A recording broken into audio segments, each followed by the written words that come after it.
very sorry about it too, especially when Robert was invited out to parties.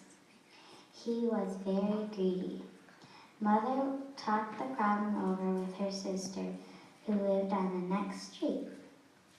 A few days later, the boys were excited to receive an invitation to dinner from their aunt, who was a very good cook. At last the day came and dinner arrived, for which Robert especially had been waiting. The table was piled with good things: cakes, fruits, jellies, pies, chocolates, and all the rest. Robert's eyes roamed around the tables at the tasty spread of dishes. Oh my, he thought, if only I could have this all to myself. Then he saw a beautiful apple in the fruit dish. It was the biggest he had ever seen. Right then and there he decided that he would have that apple sometime during the evening. He also looked around at the other things. He made up his mind which of them he would choose when the plates were passed around. When all the visitors had been given their places around the table, dinner began. They started with the bread and potatoes and greens in the usual way. But Robert soon got tired of all that. He wanted the big pie he could see on the plate on the other side of the table. Would he get it in time, or would Charlie get it first? The pies were passed around. Charlie and Ted took small ones and opened them. What wonderful centers they had. What wonderful centers they had,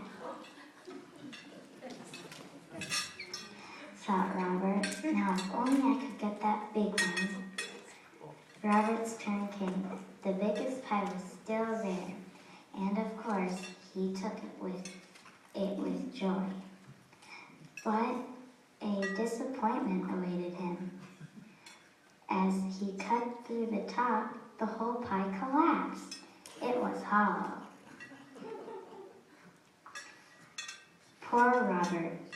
Tears filled his eyes, but as no one seemed to notice what had happened, he ate the crust as bravely as he could and said nothing. The cakes were passed around. Robert thought he was quite justified in taking the biggest this time, since there had been nothing in his pie. But something was wrong with his cake. It looked all right on the outside, but the center was bitter. What could be the matter, thought Robert. Aunt was usually a really good cook, and no one else seemed to have any trouble. It's not fair, thought Robert, but he didn't dare say anything. Now came the fruit. How thankful Robert was that the plate was passed down his side first, of the table first. He felt sure Charlie was after that big apple.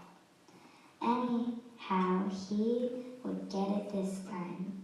The plate reached Robert, and he put his hand into the middle of the pile of fruit.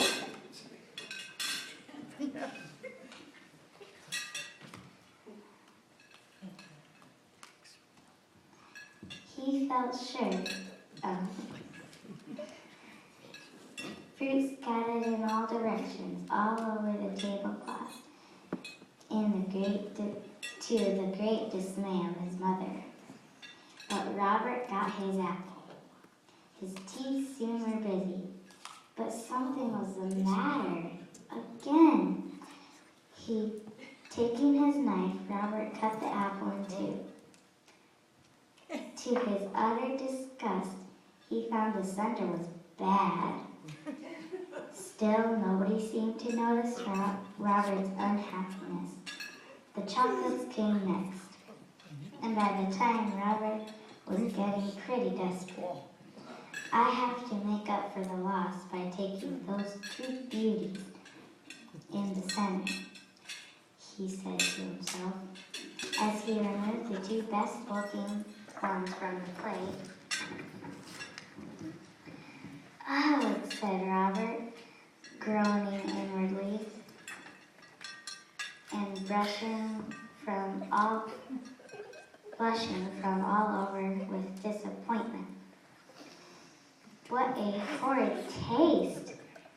Swallowing one with difficulty, he tried the other to take the taste away, only to find it worse.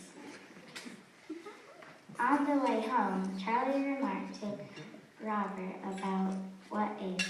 about the splendid dinner they had. Splendid what?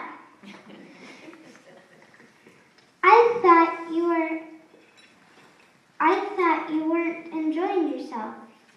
You looked uncomfortable. What's the matter? Matter? Everything I took was bad. Even though I did take what looked the best every time. Maybe that was the cause of your trouble, Robert. I think if I were you, I would leave the biggest and best looking things for someone else next time. That night, Robert stayed awake quite a long time. There were two reasons. One was the pain under his pajama jacket, and the other was the advice Charlie had given him. He put two and two together, and at last decided that the best and the safest course for him would be to follow Charlie's suggestion in the future. He who is greedy for gain troubles his own house, but he who hates bribes will live.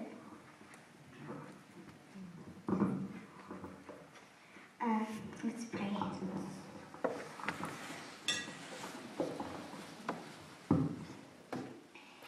Dear Jesus, help us not to be greedy like Robert,